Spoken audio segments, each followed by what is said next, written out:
We have been at it now for 21 hours, and we've had a number of substantive discussions with the Iranians. That's the good news.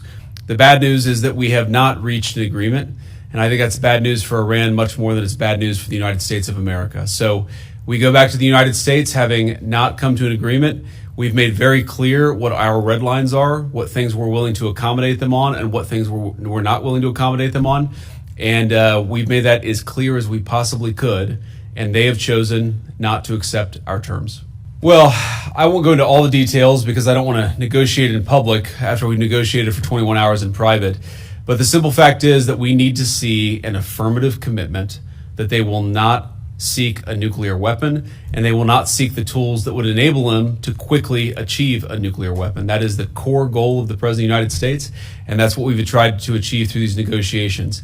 Again, their nuclear program, such as it is, the enrichment facilities that they had before, they've been destroyed.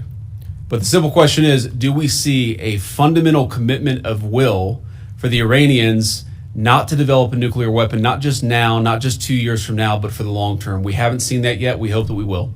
We just could not get to a situation where the Iranians were willing to accept our terms. I think that we were quite flexible. We were quite accommodating. The president told us, you need to come here in good faith and make your best effort to get a deal. We did that. And unfortunately, we weren't able to make any headway. That fell short. Yeah, obviously we were talking to the president consistently. I don't know how many times we talked to him, a half dozen times, a dozen times over the past 21 hours. We obviously also talked to Admiral Cooper, to Pete, to Marco, to the entire national security team. We talked to Scott Besson a number of times. So look, we were constantly in communication with the team because we were negotiating in good faith.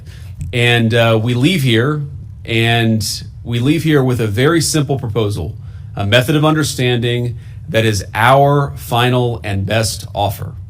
We'll see if the Iranians accept it. Thank you.